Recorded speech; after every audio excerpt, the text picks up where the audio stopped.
The moment my sister raised her glass and told everyone I was broke, in front of our entire family, something in me shifted.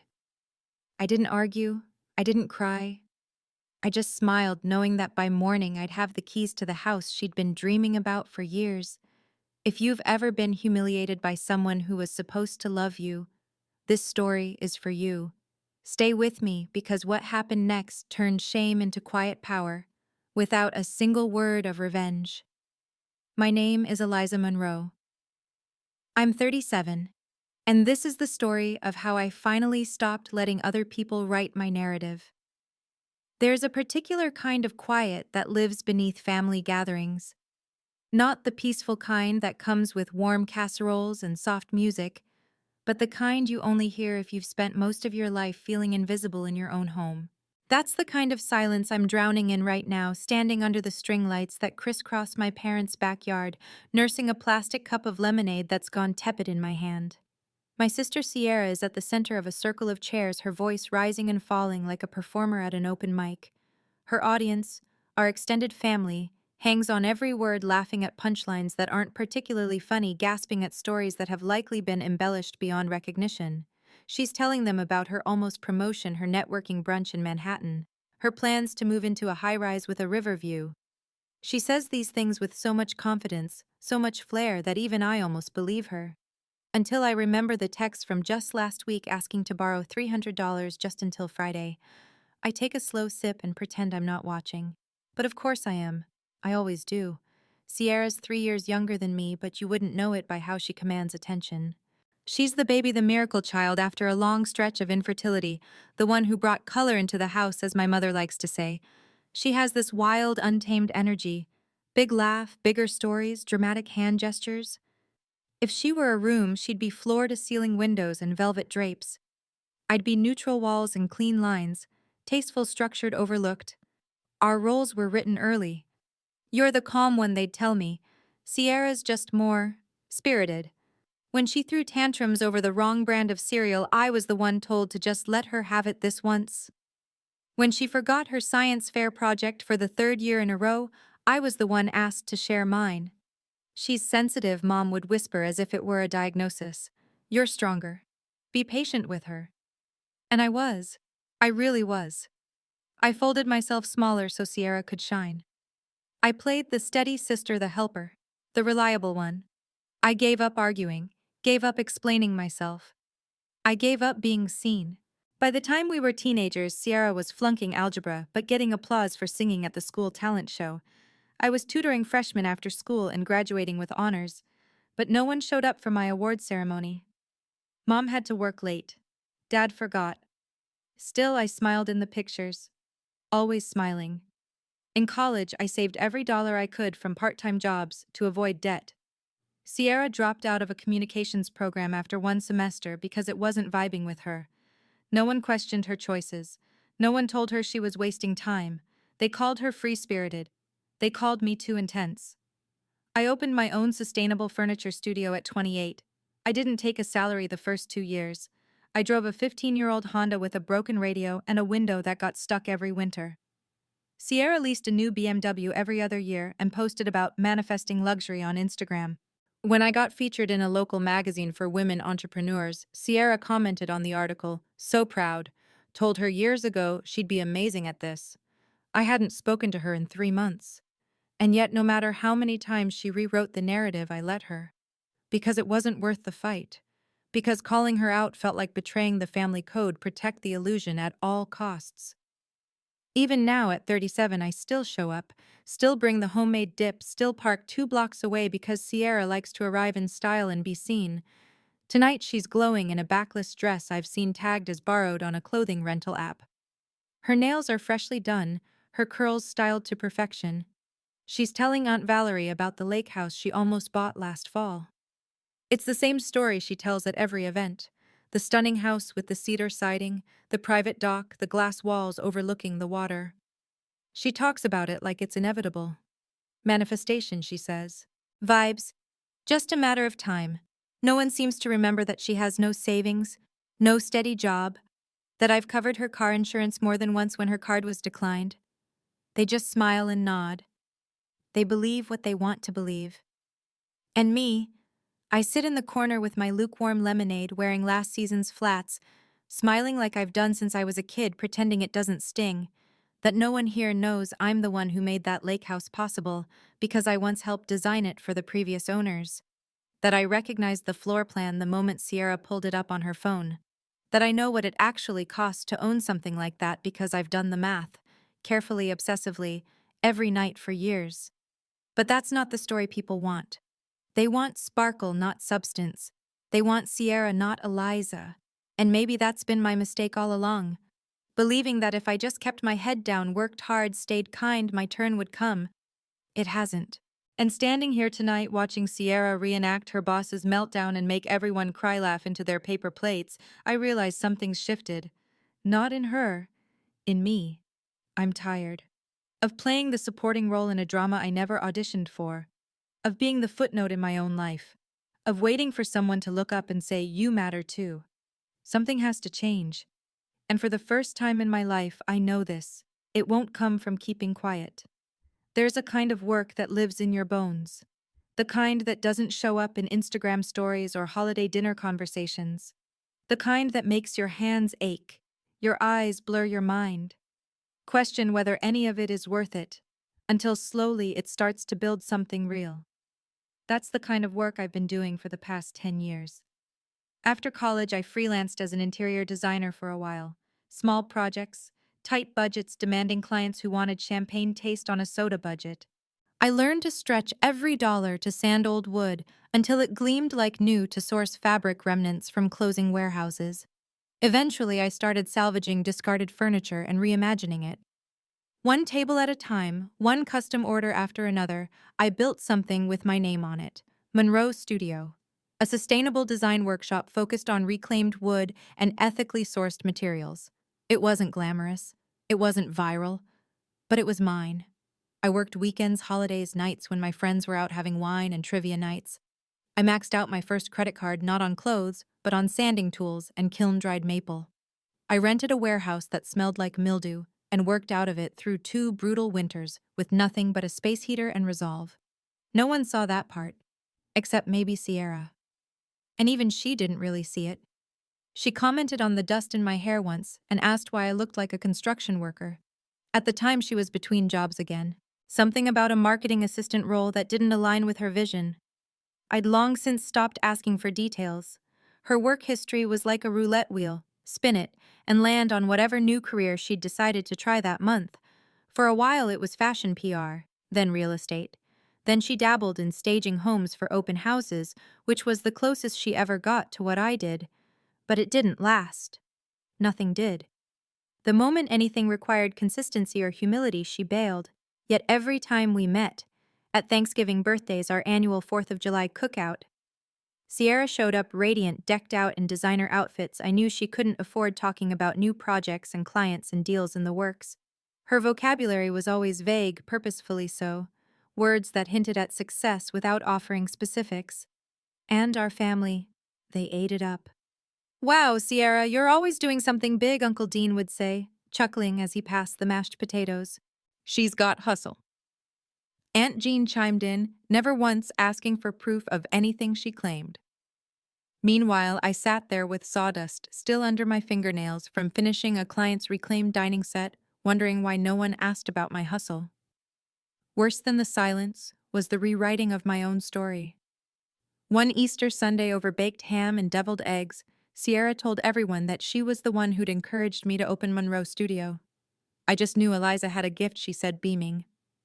"I told her years ago, you should be doing this full time." I nearly choked on my water.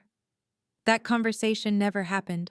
If anything, she'd told me I was too type A to run a creative business and that I should stick to consulting. But in that moment, no one questioned her version. They just nodded, smiled, clinked glasses.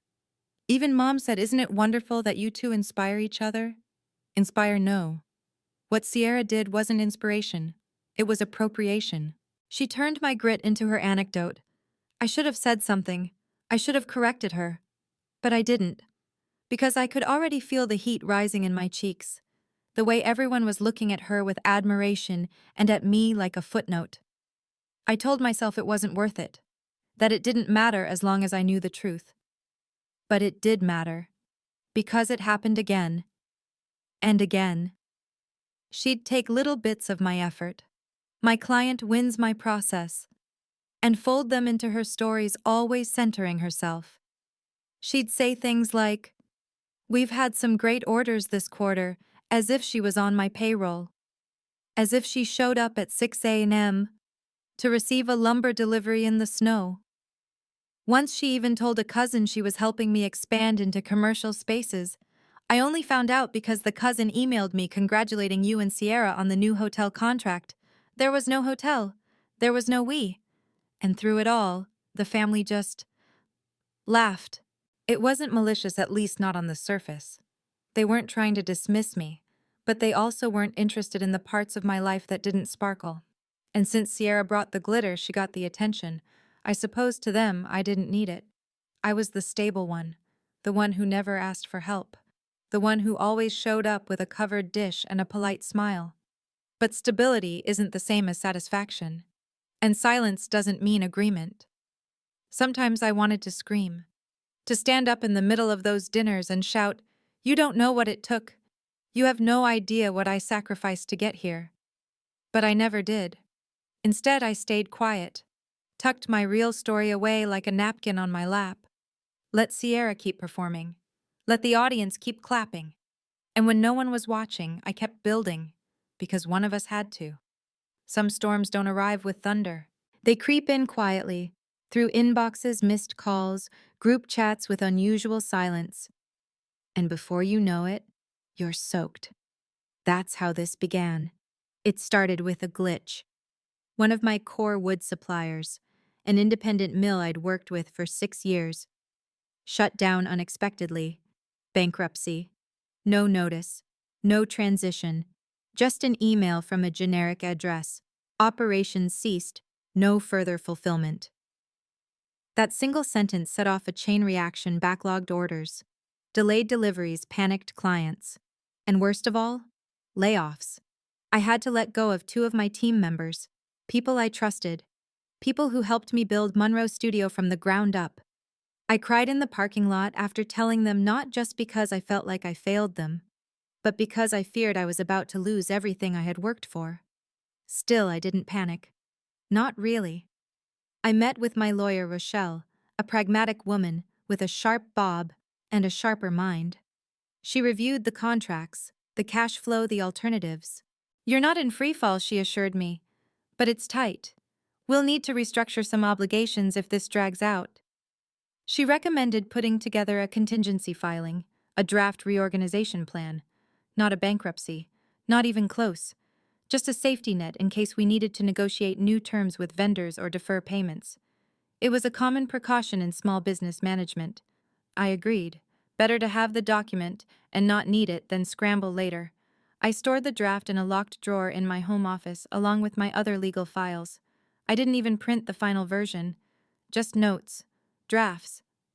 Just in case. And then Sierra came over. She said she was just in the neighborhood, which was odd in itself since she lived 45 minutes away and only visited when she needed something. But I let her in, made coffee, tried not to flinch when she used my fancy oat milk without asking. She was cheerful. Distractingly so. "How's business?" she asked, flipping through a catalog of my latest pieces that I'd left on the kitchen counter. "Busy," I said carefully. "There's been a hiccup with a supplier, but we're managing." She smiled a little too wide. "You're always so composed. I don't know how you do it." I should have noticed then. The way her eyes wandered when I stepped away to take a call. The soft creak of the hallway floorboards that I chalked up to the house settling. I didn't think anything of it. Not until days later. I began noticing the shift first in our family group chat. Usually it was Sierra sharing memes, or Mom posting blurry photos of her cat. But suddenly the tone had changed. Aunt Jean asked, "Everything okay with the studio?"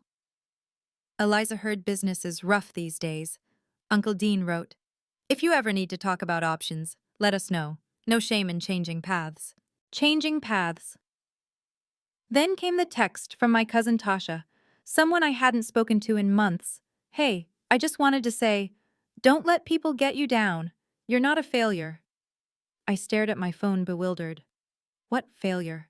What was going on? I scrolled back through the chat. I hadn't posted anything. I hadn't said a word about the restructuring. But Sierra had. Not in writing, of course. She was far too clever for that. But I could see her fingerprints on every concerned comment. She'd dropped hints, seeded doubt, probably whispered things over wine during her last brunch with Aunt Patty. It clicked, she must have seen the documents. She'd wandered into my office while I was outside checking on a delivery. I'd left the drawer unlocked stupidly. The file was labeled Contingency Proposal. Reorg. She wouldn't have understood the context, but that wouldn't have stopped her. And if I knew Sierra, really knew her, she wasn't just whispering. She was planning something bigger. My phone buzzed again, this time from my dad. Looking forward to the family gathering next weekend. Sierra said she had something important she wanted to share. Something important. My chest tightened. I felt like I was standing on a frozen lake, and the ice had just cracked beneath my feet. I didn't have proof, not yet. But I knew. Deep down I knew. Sierra was going to make a show of it. Public sympathy. A grand performance of concern for her sister who was hiding her struggles. And our family conditioned over decades to believe whatever Sierra painted with a smile would eat it up. She wouldn't ask me first, wouldn't verify, wouldn't care about accuracy. Because this wasn't about truth, it was about leverage. If she could convince them I was falling, she could once again rise in their eyes, not through her own success, but through my perceived failure. She'd done it before in smaller ways. This would just be her most ambitious lie yet. The betrayal felt physical. It wasn't just the breach of privacy. It was the certainty that Sierra knew this would hurt me deeply, and chose to do it anyway. I sat down at my kitchen table, hands trembling around a mug of coffee gone cold.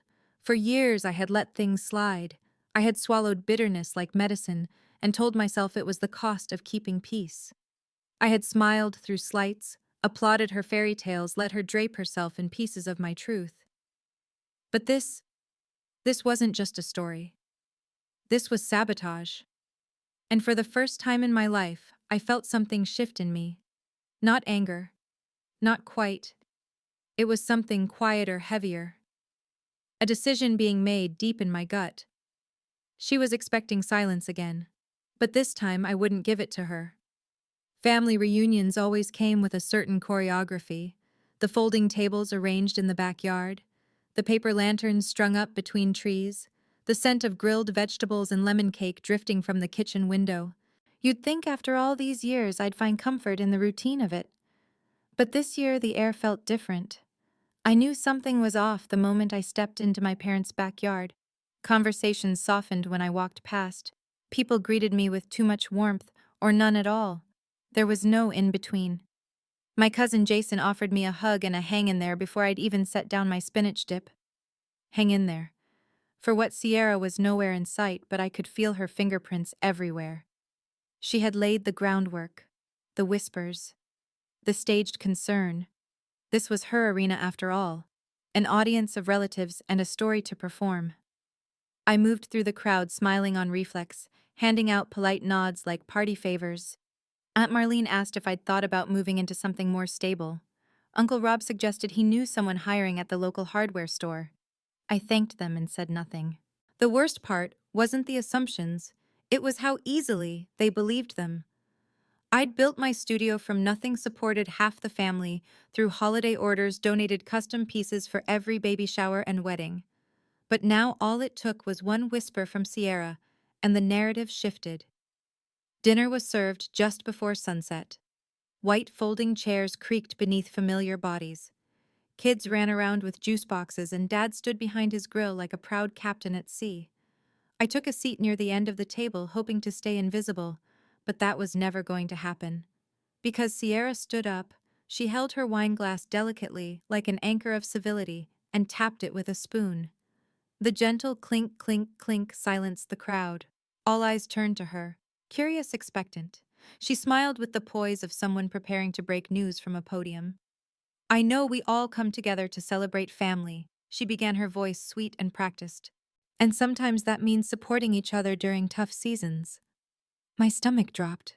I want to share something today. She continued, placing a manicured hand over her heart. Because I believe in honesty and care. Our family deserves to know when one of us is struggling. She turned to me, then her expression drenched in faux compassion. Eliza's going through a really hard time. Her business, well, it's folded. The contracts are gone. She's in a tough financial place and it's taken a toll. Gasps fluttered across the table. Forks clinked down onto plates. I felt the heat rise behind my ears. And I know she wouldn't want to say it herself, she added quickly, but I couldn't just watch in silence. So I've offered her the guest room in my condo until she gets back on her feet. No pressure, just a soft place to land. Some people started clapping, as if this were a graduation speech, as if her performative concern deserved applause. I didn't look at anyone. I kept my eyes on the grain of the wooden table, tracing the uneven swirl of old varnish. My throat tightened, but I refused to let it show. She wasn't done. I've also reached out to some friends about potential job leads, she added. Because sometimes a fresh start can be a gift in disguise. This wasn't concern, it was theater. And she was the hero in her own fabricated crisis. The one who rescued the sister she'd spent years trying to undermine. I stood up slowly. The table quieted again. Thank you, Sierra, I said evenly. I know your heart's in the right place. A pause. The hush deepened. But your information's incomplete. I continued, locking eyes with her. I'm not bankrupt. My studio's restructuring after a supplier issue. It's not ideal, but it's under control. I scanned the faces of my family. Some confused, some skeptical, some already rewriting my words in their heads. I appreciate everyone's concern, I said, forcing a calm smile. But I'm not looking for hand-me-downs or job referrals. I'm looking for dinner and a few laughs. Let's keep it simple. A few awkward chuckles rippled around me. Sierra blinked rapidly, clearly caught off guard by my calmness. I sat down, sliced into my roasted carrots, and pretended not to notice the waves of tension moving across the table. If Sierra was hoping for a dramatic meltdown, she'd have to find another stage. Later, as the party hummed around me, I slipped into the den to breathe. The quiet felt like an embrace. I settled into the old leather armchair, the one Dad used to fall asleep in during late football games. The muffled sounds of the backyard faded behind the sliding door. I exhaled slowly. That's when my phone buzzed. A new listing alert. Real estate updates from a site I'd been casually browsing for months. I almost ignored it. Until I saw the name. Lake Haven Retreat. Drastically reduced. Must sell fast. My eyes widened. It was the property. The lake house Sierra had gushed about for years. Her someday dream. She'd shown me photos, pinned it to her vision board, spoken of it like it was destiny. It had just dropped $250,000 in price due to a divorce settlement. Motivated sellers. Quick close. I stared at the screen, heartbeat steady. It wasn't revenge I felt. Not quite. It was clarity. Because for the first time in years, I wasn't just reacting to Sierra's games. I was about to make my next move. That night, lying awake in the bed, I grew up in the familiar creaks of my parents' old house, felt different. The wood-paneled walls, once covered in posters of indie bands and college acceptance letters, now stared back at me with a silence that demanded answers. The ceiling fan clicked in uneven rhythm above my head, but my thoughts were far louder. Was I really considering this? Was I about to buy a house? Her dream house. Just days after she humiliated me in front of our entire family. And if I was, what did that say about me? The truth was, the idea had started as a flicker. That moment in the den when I saw the listing had felt like the universe handing me a plot twist too poetic to ignore. A once-in-a-lifetime opportunity, they called it in real estate. Divorce-driven sale. Major price drop. Lakefront. Move-in ready. But poetry alone doesn't make a decision wise. I turned over in bed, clutching my pillow like it might anchor me. I had spent my life making deliberate choices, cautious steps. I had built a business from scratch, survived 3 market crashes, stayed solvent through a pandemic. I didn't make impulsive moves. And this This felt dangerously close to one. I imagined Sierra finding out, her lips tightening, her voice rising half an octave in disbelief. I imagined the way she'd try to twist it into a competition again, accuse me of trying to steal her dreams just because I could afford them. Was I buying this house to punish her, or was I trying to finally claim something for myself? I stared at the glow of my phone screen as I opened the listing again. 5 bedrooms, a wraparound porch, panoramic lake views. The same house Sierra had shown me photos of year after year, her Pinterest board made real, her fantasy life wrapped in cedar siding and a dock that reached into still water. But I wasn't her. I didn't want to live in fantasy. I wanted a foundation. Something quiet, unmistakably mine. For years I had watched Sierra rewrite history around me, position herself as my guide, my savior, my better half. And I had let her because correcting her would mean making her uncomfortable, would mean demanding space. I had always been the one to compromise. But as I stared at the property photos, sunlight pouring into a vaulted great room, a stone fireplace framed by built-in shelves, I realized I was done shrinking to fit her version of me. I wanted this house, not for revenge, for reclamation. So I made a list. I do that when I'm overwhelmed. Check financial liquidity. Talk to Rochelle about setting up a discreet purchase. Do not use personal name, LLC only. Run worst-case scenarios. Ask if wanting peace is enough of a reason. That last one made me pause. Because for women like me, who've been trained to justify every need, every dream, wanting peace never feels like enough. We tell ourselves we need a business case, a moral rationale, a cause someone else would respect. But maybe wanting peace was finally enough. The next morning, I brewed coffee before the sun rose and called Rochelle my lawyer and longtime friend. She didn't ask why I wanted to create a holding company to buy a lake house. She simply said, "What name do you want on the LLC?" I hesitated, then said, "Haven Tree Holdings." She smiled through the phone. "That sounds like somewhere healing begins." We moved quickly. Rochelle handled the legal paperwork. I liquidated a portion of my investments. Money I had earmarked for a future I could now feel reaching toward me. The seller, eager to offload the property in the midst of their divorce, accepted my full cash offer. No contingencies, no delays. While my family texted Bible verses and job offers into our group chat, unaware I'd opened new business lines and resecured contracts. I was signing ownership documents in a notary's office 2 counties away. I didn't tell anyone. There was something sacred about the silence. Something solidifying about choosing not to perform this moment for others. 3 days later, the keys arrived in a padded leather pouch. They came with a simple note from the title company, "Welcome home." I held them in my hands, letting the weight settle into my palms. I turned one key over and over, feeling the grooved edges press into my fingers. Not revenge, not spectacle, just clarity. After a long moment, I walked over to my dining table, took out my phone, and composed a message. To Sierra Monroe. Subject: Let's talk. Hi, Sierra. I'd like to meet tomorrow for a quiet conversation. Just the two of us. I'll send you the address in the morning. I kept it short, measured, no venom, no apology. A tone she wouldn't recognize. One without performance, without preamble. I didn't care whether she assumed it was a cry for help or a confession. She wouldn't be prepared for what it really was: a boundary. A statement. A page turned. The next morning, I drove to the lake house alone. The early July sun filtered through the trees, casting a golden shimmer across the 2-lane road that curved toward the water. As I pulled into the circular driveway, I took a deep breath. I unlocked the front door. The scent of cedar and fresh paint greeted me. Hardwood floors gleamed beneath my feet.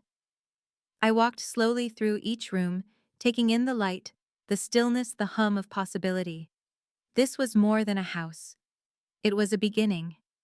At 10:42 a.m., I texted Sierra the address. I kept the message simple. Change of plan. Meet me here at 1:45. Come alone. She responded within minutes, the sugar in her reply practically crystallizing through the screen. Of course, sis. I'll be there. I set 2 mugs on the kitchen counter and brewed a fresh pot of coffee. And then I waited, not for a fight, but for a conversation that should have happened 20 years ago. When I heard tires crunching over gravel, I didn't move. I stayed seated on the porch swing, the lake behind me glistening in the late afternoon sun, a coffee mug still warm in my hands. A sleek red SUV pulled up to the edge of the driveway. I watched from a distance as Sierra stepped out, clearly expecting a coffee shop or a neutral meeting spot. Definitely not this. She stood frozen for a second, sunglasses perched atop her head, staring at the cedar and stone home in front of her, her brows pulled together. No words, just confusion. And then the dawning realization.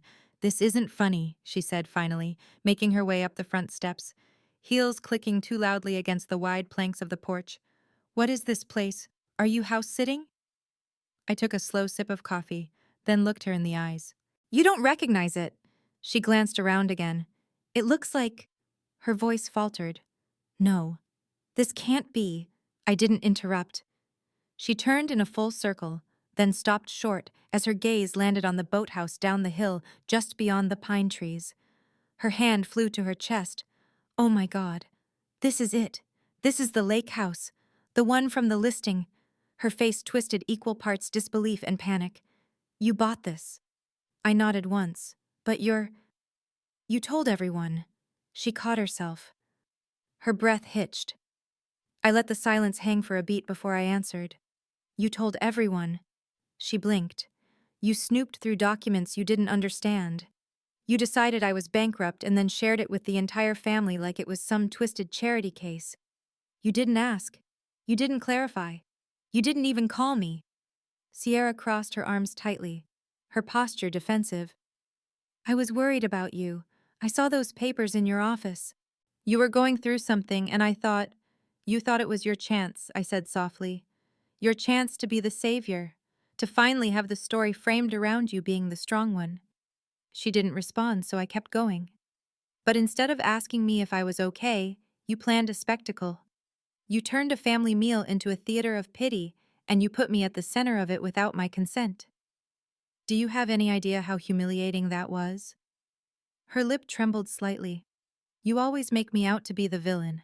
"No," I said gently. "You do that all by yourself." She looked away, jaw clenched. For a moment I thought she might storm off, that she would throw a tantrum like she used to do when we were kids, when Mom would say no and she'd slam her door so hard the frames shook. But this time something cracked. "I didn't mean to. I just—" She trailed off, then blurted, "I didn't want you to be the one with the dream house. I didn't want you to be the successful one." I know that's ugly to admit, but it's true. Her eyes filled and she swiped at them before they could spill. "I've always been the younger one, the fun one, the one everyone excused. And maybe that worked when we were kids, but now, I feel like I'm still stuck in that version of myself. And you just kept rising. You built something real. You saved money. You made hard choices. And I didn't." I said nothing. I wanted to give her the space to be uncomfortable, because sometimes the most loving thing you can do is not rush to fill the silence. Sierra sat down beside me, folding her arms over her knees like a child. Her voice was quiet now, flat around the edges. "When I found those papers, it felt like I finally had something you didn't. Something big. And I wanted the story to be about me helping you for once. Not because I hated you, but because I needed to feel like I mattered. That hurt more than I expected. But it also made a strange kind of sense, huh?" I turned to face her fully. "You matter, Sierra. You always have. But not because you're louder or flashier or in control of the narrative. You matter because you're human, because you're my sister. But love isn't a spotlight. It's not something you steal or earn. It's something you give." She looked at me, eyes rimmed red. "So what now? You bought my dream house. You made your point." I shook my head. "That's not what this was about." Then what was it about? It was about taking back my story. Quietly. On my terms. You tried to make me small in front of everyone. I didn't need to shout to undo that. I just needed to remember who I am." She didn't answer, but I could see something shifting in her expression. A softening. A flicker of shame, maybe? Or humility. I took a long breath. "Look, Sierra, I'm not going to say I forgive you. Not yet. Because forgiveness isn't automatic. but I will say this. If you're willing to take responsibility, we can try again. We can build something better between us, but only if it's honest. She hesitated, then nodded. Okay, I'll try. I got up from the swing, stretched my stiff legs, and looked out at the lake. The surface shimmered like glass. We all mess up, I said, but what matters is what we do after. When I turned back, Sierra was holding the coffee I'd poured for her earlier, warming it in her hands, like she didn't quite know what to do with it. Thanks, she said softly. This time, there was no performance in her voice. We sat there on the porch for a long while, watching the lake shift gently under the afternoon light. The silence between us wasn't tense anymore. It felt like the kind of silence that comes after a storm, when everything has been said and the air is finally still. Sierra was quiet, sipping from her coffee, legs curled beneath her on the swing like she used to do as a teenager. But she wasn't hiding this time. She was listening. And I was ready. I need to say a few things. I began placing my mug down carefully. If we're going to try again, really try, there need to be boundaries. Her eyes flicked to mine, and I saw the instinctive flicker of defensiveness before she blinked it away. I'm listening, she said. I nodded. 3 things. 3 conditions. She straightened. First, I said, I need you to publicly correct what you told our family. All of it. The bankruptcy claim. The pity act. You told a story that wasn't yours to tell, and worse, you told it wrong. Sierra's face flushed. Eliza, I'm not asking for an apology in private, I said gently but firmly. You humiliated me in front of everyone. If we're starting over, the truth needs to be said out loud. No spin, no softening. She looked down at her coffee. Okay, she said after a moment. You're right. I'll tell them. I took a breath. 1 down. Second, I continued. You need to stop claiming credit for things you didn't do. That includes telling people you helped me launch my business, that you guided me into making good decisions. You didn't. And I'm done letting those stories slide. Her lips parted, maybe to argue, but she stopped herself. That more than anything felt like progress. You're not the only one who wants to be seen, Sierra, I added. But I'm not going to make myself invisible to give you the spotlight. I never meant, she started. I know I cut in gently, but it still happened. So let's start there. She swallowed, then nodded slowly. Okay. Last condition, I said, has to do with money. Now she looked nervous. If you want my help, real help, with your finances, then it comes with structure. A budget, a debt repayment plan, no more impulse purchases disguised as investments, no late bills hidden under throw pillows. If we do this, we do it clearly and without pity. This isn't charity. This is partnership. She blinked, taken aback. You'd do that? Even after everything? I nodded. Yes. But not because I feel sorry for you. Because I believe we can both do better. And because I'd rather use my energy helping you rise than resenting you for trying to pull me down. Her voice was small. You've really changed. I've just stopped pretending I'm okay with being walked over, I said simply. That's not change. That's growth. She gave a soft, almost laugh. More exhale than sound. You sound like someone who actually reads those personal development books I keep buying and never opening. I raised an eyebrow. I read them. I highlight. That made her smile. We fell quiet again. This time it felt less like a pause and more like a reset, a recalibration. After a few minutes, she asked, So, what would a plan look like if I were serious? I turned to her, surprised by how steady my voice sounded. First, we'd sit down and look at the truth. Your full financial picture. Debts, income, spending. We don't shame it, we just face it. She winced but nodded. I can do that. Then we build something. A monthly budget, priorities, emergency savings. A way to stop living check to check. Her face turned thoughtful. No one ever taught me that stuff. Me neither, I said. I learned it the hard way. Trial, error, late fees. But you don't have to do it alone. Not if you're ready to show up for yourself. She looked out at the lake, eyes distant, but no longer detached. I used to think if I admitted I didn't have it all together, I'd disappear. You won't, I said. You'll finally be seen for real. She let out a breath like she'd been holding it for years. Okay. Deal. I extended my hand across the swing. This time she didn't hesitate. She shook it, then pulled me into a hug that wasn't dramatic or staged or laced with performance. Just a sister trying to rebuild. We spent the rest of the afternoon talking, not about the past, but about where we each were. Our jobs, our goals. She told me about her fears of aging out of her industry, her exhaustion from always pretending her dreams of starting something creative but small. I told her about the hardest moments of running a business, the loneliness of being the capable one, the desire to build a life outside of work. For the first time in years, we weren't competing, we were collaborating. By the time the sun began to sink behind the trees, casting the porch in golden shadows, we had sketched out the beginnings of a budget on a napkin and made a plan to meet again in 2 weeks. Same place, same time, no masks. Hey, she said as she was leaving, pausing at the door. Thanks for not giving up on me. I didn't do this for you, I said gently. I did it for us, and I meant it. 2 weeks later, the lake house smelled like cinnamon and pine. It was a warm Sunday afternoon, and Sierra and I had just finished setting out drinks and finger foods in the great room. The windows stretched open to the lake beyond, catching sunlight on the ripples and pulling a soft breeze through the house. The guests were due to arrive any minute.